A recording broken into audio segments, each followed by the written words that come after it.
अशोक एक बनकाम मजदूर था जो शहर में मजदूरी करके अपने खानदान का गुजारा करता था। उसको रोज की मजदूरी से 300 रुपए मिला करते थे।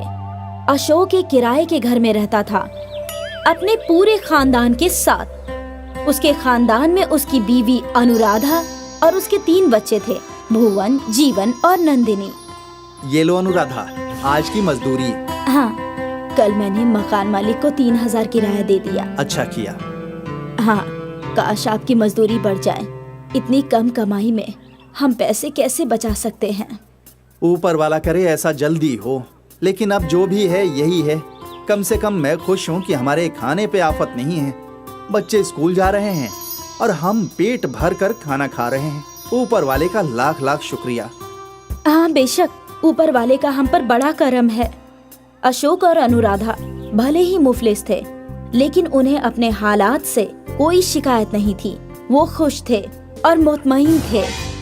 अनुराधा अक्सर दूसरे गरीबों की मदद किया करती थी। एक रोज की बात है, अनुराधा बाजार में सब्जियां खरीद रही थी। तभी उसने देखा कि एक ज़ईफा रास्ते पर भीख मांग रही है। बहुत भूख लगी है बेटा, कई रोज से कुछ नहीं खाया। आसपास के लोग उस ज़ईफा को देख रहे थे, लेकिन कोई भी उसे पैसे नहीं दे रहा था। अम्मा, आपको बहुत भूख लगी होगी ना? आइए मेरे साथ। अनुराधा उस औरत को पास के एक छोटे से ढाबे पर ले गई। भाईजान, अम्मा को पेट भर के खाना खिला दो, ये लो पैसे। अनुराधा ने ढाबे वाले को पैसे दे दिए और ढाबे वाले ने अम्मा को खाना खिला दिया। कई रोज से भूखी अम्मा जल्दी जल्दी खाना खाने लगी। अनुराधा वहीं पास बैठी थी। जब अम्मा ने पूरा खाना खा लिया, और कुछ चाहिए अम्मा? नहीं बेटा, पेट भर गया। ऊपर वाला तुम्हें बरकत दे। तुम लम्हे जिंदगी जियो, हमेशा खुश रहो। अनुराधा ने अम्मा के हाथ में कुछ और पैसे दिए। ये रखिए, आपको जब फिर से भूख लगेगी तो कुछ खा लीजिएगा। शुक्रिया, तुम बहुत नेक दिल हो बेटा। तेरे साथ कभी बुरा नहीं होगा। जब तुझे मदद की जरूरत होगी, तुझे हमेशा मदद मिलेगी। अनुराधा मुस्कुराकर वहां से चली गई। अनुराधा की तरह अशोक भी बेहद नेक था। वो भी लोगों की मदद किया करता था। चाचा, मैं आपकी मदद कर देता हूँ, लेकिन बेटा ये बहुत वजनी है। मजदूर के लिए ये कौन सा वजनी होगा? चलिए। अशोक ने उस ज़ईफ आदमी का सामान उसके घर तक पहुंचाया। शुक्रिया बेटा, तुम्हारी बहुत मेहरबानी। ऊपर वाला हमेशा तुम्हारा भला करे। अब मैं चलता हूँ चाचा। अनुराधा और अशोक भले ही मुफलिस थे, लेकिन वो किसी की भी मदद के लिए हमेशा तैयार रहते थे। अनुराधा और अशोक के नेक कर्मों की कोई गिनती नहीं थी। उन्हें जब मौका मिलता वो किसी न किसी की मदद किया करते थे। कुछ माह बीत गए। एक रोज अशोक एक इमारत का बनकाम कर रहा था। वो काफी ऊंचाई पर चढ़ा था और बदनसीबी से उसके पैरों के नीचे का बांस टूट गया और अशोक इतनी ऊंचाई से नीचे गिरा कि वो जख्मी हो गया। जब उसे अस्पताल ले जाया गया तो डॉक्टरों ने उसकी पट्टी कर दी। ऊपर वाले का करम है कि कोई गहरी चोट नहीं आई। घुटने की एक हड्डी टूट गई है, जिसे जोड़ने में 2 से 3 माह का वक्त लग सकता है, लेकिन तब तक इन्हें बिल्कुल भी काम नहीं करना होगा। 2-3 माह? 2-3 माह आराम करने की बात सुनकर दोनों सहम गए। अशोक तो एक दिहाड़ी वाला मजदूर था। उसे तो रोज काम के ही पैसे मिलते थे। 2-3 माह अगर उसे घर पर बैठना पड़े तो उसका घर कैसे चलेगा? अब हम क्या कर सकते हैं? आप फिक्र मत कीजिए, मैं कुछ न कुछ काम तलाश लूंगी, जिससे हमारा गुजर बसर तो हो ही जाएगा। और कोई रास्ता भी नहीं है। सोचा नहीं था ऊपर वाला ये दिन भी दिखाएगा। अशोक और अनुराधा के बचाए हुए पैसे इलाज में खर्च हो गए। अब उनके पास बहुत ही कम पैसे बचे। कुल मिलाकर अब 300 रुपए ही बचे हैं। इसमें तो बस 2-3 दिन का ही राशन आएगा। अब मुझे जल्द ही काम मिल जाना चाहिए। कितने रोज से मैं काम की तलाश में हूँ।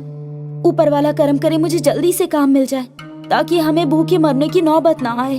हाँ, ऊपर वाले से यही दुआ है। खैर, मैं इन पैसों से जो बन पड़ेगा ले आती हूँ। हाँ। अशोक और अनुराधा दोनों परेशान थे। उनकी माली हालत खराब थी। वो 300 रुपए लेकर अनुराधा बाजार गई। वहाँ उसने चावल, दाल और कुछ सब्जियां ले ली। जब अनुराधा के पास सिर्फ 10 रुपए ही बचे थे तो वो घर लौट रही थी और उसकी नजर उसी ज़ईफ़ा पर पड़ी। बहुत भूख लगी है बेटा, कई रोज से कुछ नहीं खाया, कुछ खाने को हो तो दे दो। बेचारी, लेकिन आज इसे पेट भर खाना खिलाने के लिए मेरे पास पैसे भी नहीं हैं, बस 10 ही रुपए हैं, इसमें क्या आएगा। अनुराधा ने इधर उधर देखा तो एक पकोड़े की दुकान नजर आई। मुझे 10 रुपए के पकोड़े दे दीजिए। अनुराधा ने दुकानदार को 10 रुपए दिए और पकोड़े ले लिए। वो पकोड़े लेकर अनुराधा उस ज़ईफ़ के पास गई। अम्मा, आज मैं तुम्हें पेट भर तो नहीं खिला सकती, लेकिन ये खा लो। उस ज़ईफ़ा ने पकोड़े के कागज को हाथ लगाया और बोली, आज ये पकोड़े तुम अपने घर ले जाओ बेटी, समझ लो मैंने खा लिया, आज इस पर तेरा हक है। लेकिन अम्मा, आपको भूख लगी है ना? वो ज़ईफ़ा मुस्कुराई और देखते ही देखते अनुराधा की नजरों के सामने से गायब हो गई। अनुराधा घबरा गई। वो ज़ईफ़ा को यहाँ वहाँ ढूंढ रही थी, लेकिन उसे कहीं नजर नहीं आई। फिर अनुराधा घर लौटी और अपने शौहर को ये सारी बातें बताई। ऐसे कैसे कोई गायब हो सकता है? मालूम नहीं, मैं भी हैरान थी। अच्छा, वो पकोड़े दिखाओ। अशोक ने पकोड़े का कागज खोला तो वो हैरान रह गया। कागज के अंदर सोने के पकोड़े रखे थे। सोना? इतना सारा सोना? ये हकीकत है क्या? हाँ, लेकिन कैसे? शायद उस ज़ईफ़ा की वजह से। उस रोज उन्होंने मुझे दुआ दी थी। शुक्रिया, तुम बहुत नेक है बेटा, तेरे साथ कभी बुरा नहीं होगा। जब तुझे मदद की जरूरत होगी तुझे हमेशा मदद मिलेगी।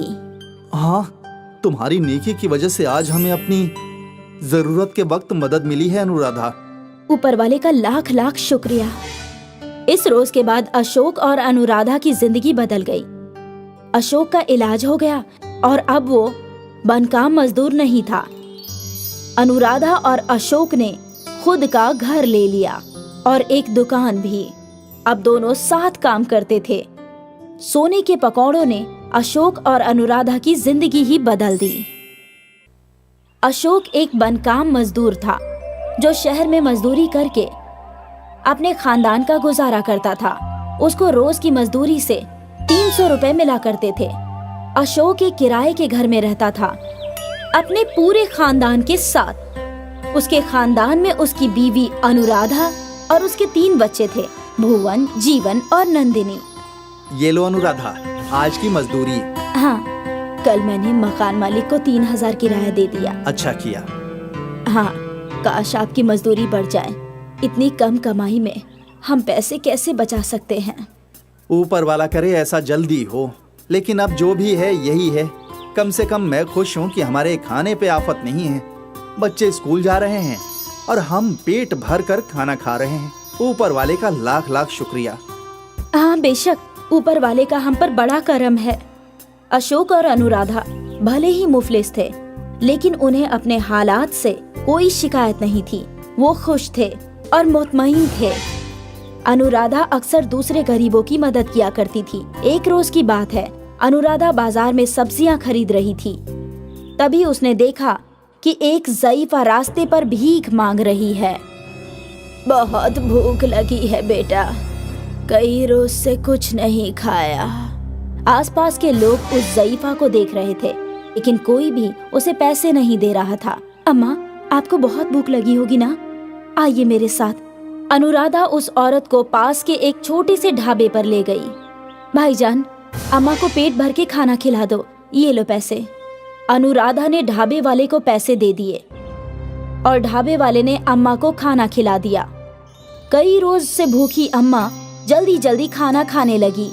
अनुराधा वहीं पास बैठी थी। जब अम्मा ने पूरा खाना खा लिया, और कुछ चाहिए अम्मा? नहीं बेटा, पेट भर गया। ऊपर वाला तुम्हें बरकत दे। तुम लम्हे जिंदगी जियो, हमेशा खुश रहो। अनुराधा ने अम्मा के हाथ में कुछ और पैसे दिए। ये रखिए, आपको जब फिर से भूख लगेगी तो कुछ खा लीजिएगा। शुक्रिया, तुम बहुत नेक दिल हो बेटा, तेरे साथ कभी बुरा नहीं होगा। जब तुझे मदद की जरूरत होगी तुझे हमेशा मदद मिलेगी। अनुराधा मुस्कुराकर वहां से चली गई। अनुराधा की तरह अशोक भी बेहद नेक था। वो भी लोगों की मदद किया करता था। चाचा, मैं आपकी मदद कर देता हूँ, लेकिन बेटा ये बहुत वजनी है। मजदूर के लिए ये कौन सा वजनी होगा? चलिए। अशोक ने उस ज़ईफ आदमी का सामान उसके घर तक पहुंचाया। शुक्रिया बेटा, तुम्हारी बहुत मेहरबानी। ऊपर वाला हमेशा तुम्हारा भला करे। अब मैं चलता हूँ चाचा। अनुराधा और अशोक भले ही मुफलिस थे, लेकिन वो किसी की भी मदद के लिए हमेशा तैयार रहते थे। अनुराधा और अशोक के नेक कर्मों की कोई गिनती नहीं थी। उन्हें जब मौका मिलता वो किसी न किसी की मदद किया करते थे। कुछ माह बीत गए। एक रोज अशोक एक इमारत का बनकाम कर रहा था। वो काफी ऊंचाई पर चढ़ा था और बदनसीबी से उसके पैरों के नीचे का बांस टूट गया और अशोक इतनी ऊंचाई से नीचे गिरा कि वो जख्मी हो गया। जब उसे अस्पताल ले जाया गया तो डॉक्टरों ने उसकी पट्टी कर दी। ऊपर वाले का करम है कि कोई गहरी चोट नहीं आई। घुटने की एक हड्डी टूट गई है, जिसे जोड़ने में 2 से 3 माह का वक्त लग सकता है, लेकिन तब तक इन्हें बिल्कुल भी काम नहीं करना होगा। 2-3 माह? 2-3 माह आराम करने की बात सुनकर दोनों सहम गए। अशोक तो एक दिहाड़ी वाला मजदूर था। उसे तो रोज काम के ही पैसे मिलते थे। 2-3 माह अगर उसे घर पर बैठना पड़े तो उसका घर कैसे चलेगा? अब हम क्या कर सकते हैं? आप फिक्र मत कीजिए, मैं कुछ न कुछ काम तलाश लूंगी जिससे हमारा गुजर बसर तो हो ही जाएगा। और कोई रास्ता भी नहीं है। सोचा नहीं था ऊपर वाला ये दिन भी दिखाएगा। अशोक और अनुराधा के बचाए हुए पैसे इलाज में खर्च हो गए। अब उनके पास बहुत ही कम पैसे बचे। कुल मिलाकर अब 300 रुपए ही बचे हैं। इसमें तो बस 2-3 दिन का ही राशन आएगा। अब मुझे जल्द ही काम मिल जाना चाहिए। कितने रोज से मैं काम की तलाश में हूँ। ऊपर वाला करम करे मुझे जल्दी से काम मिल जाए ताकि हमें भूखे मरने की नौबत ना आए। हाँ, ऊपर वाले से यही दुआ है। खैर, मैं इन पैसों से जो बन पड़ेगा ले आती हूँ। हाँ। अशोक और अनुराधा दोनों परेशान थे। उनकी माली हालत खराब थी। वो 300 रुपए लेकर अनुराधा बाजार गई। वहाँ उसने चावल, दाल और कुछ सब्जियां ले ली। जब अनुराधा के पास सिर्फ 10 रुपए ही बचे थे तो वो घर लौट रही थी और उसकी नजर उसी ज़ईफा पर पड़ी। बहुत भूख लगी है बेटा, कई रोज से कुछ नहीं खाया, कुछ खाने को हो तो दे दो। बेचारी, लेकिन आज इसे पेट भर खाना खिलाने के लिए मेरे पास पैसे भी नहीं हैं। बस 10 ही रुपए हैं, इसमें क्या आएगा? अनुराधा ने इधर उधर देखा तो एक पकोड़े की दुकान नजर आई।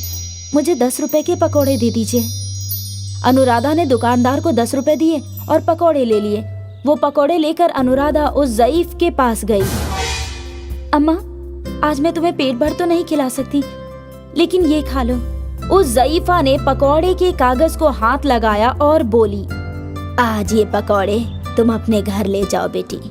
समझ लो मैंने खा लिया, आज इस पर तेरा हक है। लेकिन अम्मा, आपको भूख लगी है ना? वो ज़ईफा मुस्कुराई और देखते ही देखते अनुराधा की नजरों के सामने से गायब हो गई। अनुराधा घबरा गई। वो ज़ईफा को यहाँ वहाँ ढूंढ रही थी, लेकिन उसे कहीं नजर नहीं आई। फिर अनुराधा घर लौटी और अपने शौहर को ये सारी बातें बताई। ऐसे कैसे कोई गायब हो सकता है? मालूम नहीं, मैं भी हैरान थी। अच्छा, वो पकोड़े दिखाओ। अशोक ने पकोड़े का कागज खोला तो वो हैरान रह गया। कागज के अंदर सोने के पकोड़े रखे थे। सोना? इतना सारा सोना? ये हकीकत है क्या? हाँ, लेकिन कैसे? शायद उस ज़ईफा की वजह से। उस रोज उन्होंने मुझे दुआ दी थी। शुक्रिया, तुम बहुत नेक है बेटा। तेरे साथ कभी बुरा नहीं होगा। जब तुझे मदद की जरूरत होगी तुझे हमेशा मदद मिलेगी। हाँ, तुम्हारी नेकी की वजह से आज हमें अपनी जरूरत के वक्त मदद मिली है अनुराधा। ऊपर वाले का लाख लाख शुक्रिया। इस रोज के बाद अशोक और अनुराधा की जिंदगी बदल गई। अशोक का इलाज हो गया और अब वो बनकाम मजदूर नहीं था। अनुराधा और अशोक ने खुद का घर ले लिया। और एक दुकान भी। अब दोनों साथ काम करते थे। सोने के पकौड़ों ने अशोक और अनुराधा की जिंदगी ही बदल दी। मीरपुर नाम का एक गांव था। गांव में जग्गू नाम का एक भिखारी रहता था। जग्गू के 2 बच्चे थे, राजू और मिनी। अब्बा, क्या हम लोग हमेशा से गरीब हैं? नहीं बेटा, हम हमेशा से गरीब नहीं हैं। मेरे वालिद साहब, मतलब तुम्हारे दादा, एक दौलतमंद शख्स थे। उन्हें एक मर्तबा जंगल में पनीर का घर मिला था। उस घर से कितना भी पनीर निकालना मुमकिन था। अब्बू जान जादुई पनीर घर से पनीर निकालकर पास वाले शहर में सारे पनीर फरोख्त किया करते थे। पनीर फरोख्त कर मेरे वालिद काफी दौलतमंद हो गए। लेकिन फिर एक रोज गांव के मुखिया कबीर सिंह को जादुई पनीर घर के मुताल्लिक खबर हो गई। भूपेंद्र, मुझे खबर मिली है कि तुझे जंगल में कोई पनीर घर मिला है।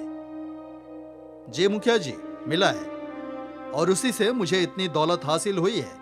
अब दौलत के मामले में मैं कुछ ही रोज में आपको पीछे छोड़ दूंगा। पूरे जिले में जितनी भी डेयरियां हैं, उन सबको मैं ही पनीर की सुपुर्दगी करता हूं। इस पूरे गांव की हर चीज पर सबसे कब्ल मेरा हक है। तुमने मुझे बताए बगैर जादुई पनीर घर से खूब कमाई की है, इसलिए तुम्हें इसकी सजा मिलेगी। मुखिया ने अब्बू जान से उनका सब कुछ छीन लिया और उन्हें गांव से बाहर कर दिया। हालांकि अब्बू जान गांव के आसपास मंडराते रहे, और जब किसी ने उन्हें काम नहीं दिया तो भीख मांगकर अपना गुजारा करते रहे। बेटा, तब से हम गरीब हैं। अब्बू जान, वो पनीर घर क्या अभी भी जंगल में है? नहीं, अब उस पनीर घर की कोई खबर नहीं है। जब मुखिया पनीर घर से पनीर निकालने पहुंचा तो वो घर गायब हो चुका था। तब से उस पनीर घर का कुछ पता नहीं है। किसी रोज जग्गू के खानदान की बहुत बुरी हालत हो जाती। अब्बू जान, आज राजू को बुखार है। हम दोनों ने 2 रोज से कुछ नहीं खाया है। कुछ खाने को लेकर आइए। हाँ बेटी, मैं अभी किसी के घर से कुछ मांग कर लाता हूँ। उस रोज जग्गू गांव के घर घर घूमता रहा, लेकिन किसी ने उसे कुछ नहीं दिया। जग्गू जब मुखिया के घर पहुंचा तो उसे घर के अंदर से गर्मा गर्म पराठों की खुशबू आ रही थी। मुखिया जी, दरवाजा खोलिए, मैं जग्गू। मेरे बच्चे बीमार और भूखे हैं, उन्हें कुछ खाने के लिए दे दीजिए। जग्गू, तो फिर से यहाँ चला आया? दफा हो जा यहाँ से, वरना अभी अपने मुलाजिमों से कहकर तुझे गांव से बाहर निकलवा दूंगा। तुझे गांव में रहने दे रहा हूँ, इसे ही मेहरबानी समझ। इससे कब्ल की मुखिया अपने मुलाजिमों को भेजता, जग्गू सड़क पर एक कोने में छिप गया। कुछ देर बाद मुखिया घर में ताला लगाकर अपने मुलाजिमों के साथ कहीं चला गया। जग्गू ने सोचा कि वो अपने बच्चों की खातिर खाना चुराएगा। दीवार से कूदकर जग्गू मुखिया के घर में दाखिल हो गया। उसने 5-6 पराठे चुराए और भाग निकला। उस रोज जग्गू के खानदान का पराठों से पेट भरा। भरी दोपहरी में जब पूरे गांव में सन्नाटा था और जग्गू और उसके बच्चे सो रहे थे, तो एकाएक किसी ने जग्गू के घर का दरवाजा तोड़ दिया। जग्गू और उसके बच्चे खौफ के मारे कांप गए। दरवाजे पर मुखिया और उसके मुलाजिम डंडे लेकर खड़े थे। जग्गू, तेरी इतनी हिम्मत बढ़ गई है कि तूने मेरे घर में घुसकर चोरी की। सीसीटीवी कैमरे में मैं तेरी सारी हरकतें देखकर आ रहा हूं। मुलाजिमों, जग्गू की जमकर पिटाई करो और इन तीनों को गांव से बाहर फेंक दो। ऐसा कहकर मुखिया वहां से चला गया। मुखिया के दोनों मुलाजिम जग्गू को बुरी तरह लाठियों से पीटने लगे। राजू और मिनी अपने वालिद को इस तरह पिटते हुए देख ना पाए। दोनों ने अपनी अपनी गुलेल उठाई और मुखिया के मुलाजिमों के सीधे सिर पर गुलेल से पत्थर मारा। दोनों आदमी अपना अपना माथा पकड़कर बैठ गए। अरे मार डाला रे! अब्बू जान, जल्दी भागिए! तीनों लोग घर छोड़कर जंगल की जानिब भागे। मुखिया के दोनों मुलाजिम उनके पीछे पीछे भागे। जग्गू कहाँ तक भागेगा? तुझे और तेरे बच्चों को मैं नहीं छोड़ूंगा। मुखिया के दोनों मुलाजिम जख्मी शेरों की मानिंद जग्गू पर और उसके बच्चों के पीछे भाग रहे थे। ये हम किस आफत में फंस गए अब्बा, अब क्या करें? जग्गू को लग रहा था कि वो और उसके बच्चे अब नहीं बच पाएंगे। तभी यकाएक जग्गू और उसके बच्चों को पनीर का घर नजर आया। तीनों लोग पनीर के घर में दाखिल हुए। इससे कब्ल की मुखिया के मुलाजिम पनीर घर तक पहुंचते पनीर घर गायब हो गया। पनीर घर में तुम लोगों का खुशामदीद। इस जादुई घर से तुम जितना चाहो उतना पनीर निकाल सकते हो। क्या तुम वही पनीर घर हो जो मेरे वालिद साहब को मिले थे? हाँ, मैं वही हूँ। मैंने तुम्हारे वालिद को मना किया था मेरे जरिए कमाई गई दौलत का दिखावा न करना। अगर मेरे मुतालिक किसी को कुछ मालूम हो गया तो मैं गायब हो जाऊंगा। लेकिन तुम्हारे वालिद माने नहीं और आखिरकार मुखिया को मेरे मुतालिक खबर हो गई और तब मुझे गायब होना पड़ा। तुम वही गलती ना करना जो तुम्हारे वालिद ने की थी। नहीं, मैं ऐसी गलती हरगिज नहीं करूंगा और तुम्हारे मुतालिक किसी को नहीं बताऊंगा। लेकिन अगर फिर भी मेरे बताए बगैर किसी को तुम्हारे मुतालिक इल्म हो गया तो क्या होगा? तुम इसकी फिक्र ना करो, वो सब मैं संभाल लूंगा। सबसे कब्ल जग्गू और उसके बच्चों ने पेट भरकर पनीर खाया। पनीर तो बहुत जायकेदार है अब्बूजान। मालूम होता है जैसे वनीला फ्लेवर की आइसक्रीम दूध में डालकर खा रहे हैं। बच्चों, हम कल से पनीर फरोख्त करने जाएंगे, लेकिन हम अंधाधुंध कमाई नहीं करेंगे। हम उतना ही फरोख्त करेंगे जितने की हमें जरूरत होगी। उधर मुखिया गुस्से से पागल हो रहा था। तुम दोनों ने मेरा नाम मिट्टी में मिला दिया। दोनों खुद को जख्मी कराकर चले आए और कह रहे हो कि वो तीनों यकायक जंगल में गायब हो गए। अब मुझे रंगा और मुन्ना को भेजना पड़ेगा। मुखिया ने अपने मुलाजिमों को जंगल के बाहर चौकीदारी पर लगा दिया। मुखिया के मुलाजिमों ने देखा कि जग्गू, राजू, मिनी रोजाना पनीर लेकर बाजार में फरोख्त करने जा रहे हैं। उन्होंने ये बात जाकर मुखिया को बताई। पिछले मर्तबा तो वो पनीर घर नामालूम कहाँ गायब हो गया था। इस मर्तबा मुझे वो हर सूरत में चाहिए। अगले रोज जैसे ही जग्गू का खानदान जंगल से बाहर निकला, मुखिया ने उसे पकड़ लिया और तीनों के हाथ बांध दिए। अब तुम तीनों चुपचाप मुझे उस पनीर घर तक ले चलोगे, वरना मैं तुम्हारा वो हश्र करूंगा कि तुम खुद की शिनाख्त नहीं कर पाओगे। जग्गू, राजू और मिनी मुखिया को कई घंटों तक घुमाते रहे, लेकिन पनीर घर तक लेकर नहीं गए। जग्गू, बहुत देर हो गई। मालूम होता है तू मेरे साथ होशियारी दिखा रहा है। मुलाजिमों, इसके बच्चे को गहरे तालाब में फेंक दो। नहीं नहीं, ऐसा कुछ न करिएगा। मैं लेकर चलता हूँ। आखिरकार जग्गू मुखिया को पनीर घर तक लेकर पहुँचा। तो ये रहा पनीर घर। मुलाजिमों, इन सबको दरख्त से बांध दो। हम पनीर घर के अंदर घूमने जाएंगे। जैसे ही तीनों अंदर दाखिल हुए, ढेर सारा पनीर उनके ऊपर गिर पड़ा। मुखिया और उसके मुलाजिम पनीर के ढेर के नीचे दब गए।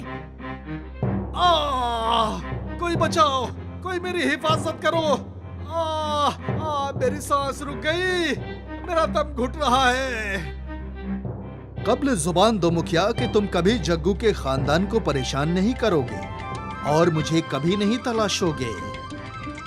ठीक है, मैं वादा करता हूँ मैं गांव के किसी शख्स को परेशान नहीं करूंगा। मुझे बचाओ। तब मुखिया के ऊपर पड़ा पनीर का ढेर गायब हो गया। मुखिया और उसके मुलाजिमों ने जग्गू, राजू और मिनू को खोल दिया और फिर अपने घर भाग गए। लखनपुर नाम के कस्बे में सुषमा अपने बच्चे और शौहर राम दुलारे के साथ रहती थी। सुषमा का शौहर अपाहिज था, इस वजह से सुषमा ही घर की देखभाल किया करती थी। इसलिए सुषमा घर चलाने के लिए अपने भतीजे करण के साथ जलेबी की दुकान चलाया करती थी। करण झगड़ालू और बेईमान किस्म का इंसान था। हमेशा लोगों से झगड़ा और हमेशा गुस्से में रहता था। उसे अपने मामा की सारी जमीन और जायदाद हड़पनी थी। बेटा करण, जाकर दुकान खोल दो, मैं दूसरे कामों में व्यस्त हूँ। मैं कोई काम नहीं करने वाला। आप मामी होकर मुझसे काम करवाती हैं। आपको शर्म नहीं आती? मैंने तुमसे पहाड़ तोड़ने को तो नहीं कहा ना, बस इतना ही कहा कि दुकान खोल दो। करण वहाँ से गुस्से में दुकान खोलने चला जाता है। भाईजान, मुझे जलेबी के साथ दही भी देना। ये तुम्हारा तीसरी बार है जो तुम मुझसे दही मांग रही हो। जाओ, अब मैं नहीं दूंगा। तो क्या तुम मुझसे झगड़ा करना चाहते हो? तुम्हारा तो ये रोज का ही काम है। उन दोनों में बहस हो ही रही थी कि वहाँ पर सुषमा आ गई। देखिए चाची जान, ये मुझसे कैसे झगड़ा कर रहा है। यहाँ पर रुकना ही बेकार है। मैं चला, मुझे यहाँ पर नहीं रहना। करण वहाँ से बहस करके चला जाता है। सुषमा अकेले ही पूरा दिन दुकान चलाती है और शाम को थक हार कर अपने शौहर राम दुलार से सारी बातें बता देती है। आप उसे समझाते क्यों नहीं? मैं जानता हूँ सुषमा, मैं उससे एक बार बात करके देखूंगा। जी करिए, और जल्दी करिए। दिन पर दिन उसका भविष्य खराब ही होता जा रहा है। राम दुलार करण को आवाज लगाकर बुला ही रहा होता है कि करण आधी रात को अपने दोस्तों के साथ आवारागर्दी करने चला जाता है। मैंने अपने हिस्से का खाना खा लिया है। मैं अपने दोस्तों के साथ रात भर पार्टी करने जा रहा हूँ।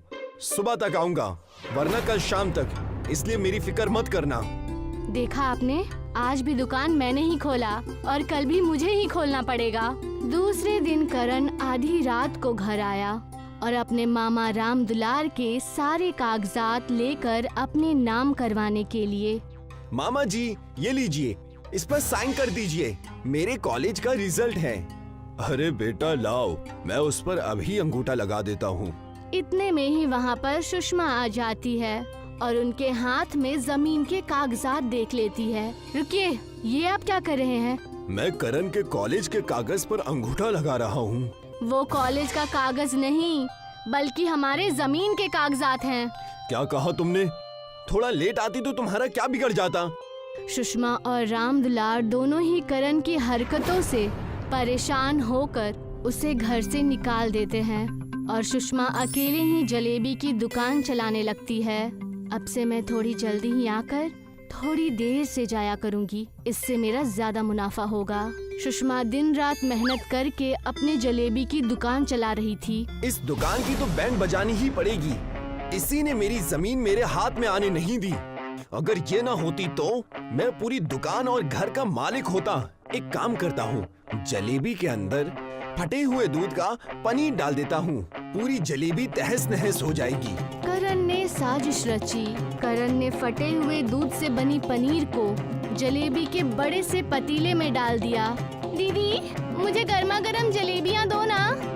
रुक जाओ, अभी गर्मा गर्म बना कर दे रही हूँ। सुषमा अनजाने में ही वो पनीर मिलाई हुई जलेबी बनाकर दे देती है, जो कि लाल के बजाय पूरी सफेद थी। ये क्या मजाक किया आपने? मैंने आपसे गर्मा गर्म जलेबियाँ मांगी थी और आप मुझे ये मीठा पनीर खिला रही हैं। ये तो बस जलेबी के आकार का है, जलेबी थोड़ी ना है। ये कैसे हो सकता है? लगता है कुछ तो गड़बड़ है। उस औरत को दुकान से दूर जाता देख करण बेहद खुश हुआ। लगता है वो पुलिस को बुलाने जा रही है। अब इन्हें समझ में आएगा कि करण से पंगा लेने का अंजाम क्या होता है। तभी वहाँ पर राम दुलार अपने बचपन के दोस्तों के साथ आ गया। अरे सुषमा, मेरे कुछ दोस्त यहाँ पर तुमसे मिलने और हमारे दुकान की जलेबी खाने आए हैं। अरे वाह, ये तो बड़ी अच्छी बात है। जी, मैंने आपकी जलेबियों के बारे में बड़ा सुना है। जी मैंने भी। हम पूरे 400 किलोमीटर दूर से रामू से मिलने आए हैं। सुषमा को जलेबी में पनीर डालने वाली बात पता थी, लेकिन मेहमानों की जिद और उत्सुकता की वजह से सुषमा ने उन्हें गर्मा गर्म पनीर की जलेबियां बनाकर दे दी। आपके यहाँ की जलेबी कुछ अलग नजर आ रही है। लगता है आज सुषमा ने नए तरीके से बनाई है। ये दिखने में जरूर सफेद है। लेकिन बहुत मजेदार है। और उनके जलेबी खाने से पहले ही वहाँ करण आ गया। हाँ हाँ, खाओ खाओ। इनकी जलेबी की वजह से कई ग्राहक भाग चुके हैं और अब तो आप सब भी भाग जाएंगे। जी, ये मेरा भांजा है, हमेशा बहकी बहकी बातें करता है। आप सब जलेबी खाइए। जैसे ही राम दुलार के बचपन के दोस्तों ने जलेबी खाई, वो पनीर मिलाई हुई जलेबी वो लोग खाकर दंग रह गए और कहने लगे, वाह भाभी वाह, क्या जलेबी बनाई है। जलेबी कम रसमलाई ज्यादा लग रही है। वाकई ये चीज बहुत शानदार है। आज से आप अपनी दुकान का नाम बदलकर पनीर जलेबी कर दीजिए और देखिए बड़ा फायदा होगा। क्या सच? मुझे नहीं पता कि ये सब कैसे हुआ। क्या कहा आपने? ये अच्छा लग रहा है। करण को उन सब की बातों पर विश्वास नहीं हुआ था और वो अपने ही मिलाए हुए पनीर को जलेबी के रूप में खाने लगा। पनीर जलेबी उसे बहुत पसंद आई। अरे ये तो सच में अच्छी है, लेकिन आप सब उनकी तारीफ क्यों कर रहे हैं? ये पनीर जलेबी मैंने बनाई है। हुआ ये कि इसमें पनीर मैंने ही डाल दिया और देखा आप सब ने मेरा कमाल। सुषमा सारी बातें समझ चुकी थी। तब उसने कहा, तुम चाहते थे कि हमारी जलेबी की दुकान बंद हो जाए और हम रोड पे आ जाएं, है ना? सुषमा, हमें ये सब बातें मेहमानों के सामने नहीं करनी चाहिए। और जैसे ही सारे मेहमान चले गए, तब करण ने अपने मामा राम दुलार से कहा, मामा जी, आपने तो मुझे कुछ जमीन जायदाद भी नहीं दी। मैं बस आपसे इतना ही कहना चाहता हूँ कि आप मुझे ये दुकान दे दे और अब तो मैं यहाँ पनीर जलेबी ही बेचूंगा। हमें तुम्हें दुकान देने में कोई दिक्कत नहीं है, पर क्या तुम दुकान अच्छे से चला पाओगे? आप उसकी फिक्र मत कीजिए। अगर आपको लगे कि दुकान अच्छे से नहीं चल रही है तो आप ये दुकान ले लीजिएगा। ठीक है बेटा, हम ऐसा ही करेंगे। करण दिन रात मेहनत करके अपने पनीर की जलेबी के दुकान में काम करने लगा, लेकिन करण के दोस्त जिनके साथ वो आवारागर्दी किया करता था, वो इस बात से बिल्कुल भी खुश नहीं थे। और उनमें से एक जिगरी दोस्त उनसे कहने लगा, चल करण, चलते हैं। मैं तुम्हारे साथ नहीं आ सकता। मुझे मेरी दुकान संभालनी है। मामा मामी ने भरोसा करके मुझे ये दुकान दी है। करण की बात न मानने पर करण के दोस्तों को उस पर गुस्सा आ जाता है और वो उसका धंधा चौपट करने के लिए षड्यंत्र रचता है और एक बाबा के साथ मिलकर उसकी दुकान पर काला जादू करा देता है। करण के दुकान पर न होने की वजह से वो उस बाबा का दिया हुआ ताबीज पनीर जलेबी की दुकान में लगा देता है। अब आएगा मजा। जब हम बिगड़े हैं साथ में तो तरक्की उसकी अकेले की क्यों? ये तावीज कैसी? लगता है सुषमा ने यहाँ पर रख दी। मैं इसे अपनी कलाई में बांध लेता हूँ। और जैसे ही राम दुलार ने वो ताबीज अपने कलाई में बांधी, वो उस कुर्सी से उठ खड़े हुए। यानी उस काले जादू की वजह से वो बिल्कुल तंदुरुस्त हो गए और वो फिर से चलने लगे। ये क्या? मैं चल रहा हूँ, मेरे पैर ठीक हो गए। ये तावीज तो कमाल की है। मालिक, तेरा हजारों बार शुक्र है। वहीं दूर खड़ा करण का दोस्त ये सब कुछ देख रहा था और वो देखकर वो दंग रह गया। और उसके बाद वो उस बाबा के पास गया। तब बाबा ने उससे कहा, तुमने ये सोच भी कैसे लिया? तुम जैसे धोखेबाज की मदद मैं बस ऐसे ही करूँगा। 20 साल पहले की बात है। उस दुकान पर एक बेटी ने मेरी भूख मिटाई थी, मुझे जलेबियाँ खिलाकर। इसीलिए मैंने ये मेहरबानी की है। अब जब भी कोई उस दुकान की पनीर जलेबियाँ खाएगा, वो हमेशा खुश रहेगा और उसकी बीमारी भी ठीक हो जाएगी। मुझे माफ करना बाबा, मेरे मन में जलन हो रही थी। और वैसा ही हुआ। उनकी जादुई पनीर जलेबी बहुत अच्छे से चलने लगी। करण के मेहनत की वजह से उसके मामा मामी उससे बेहद खुश थे और सब लोग मिलकर अब खुशी खुशी रहने लगे।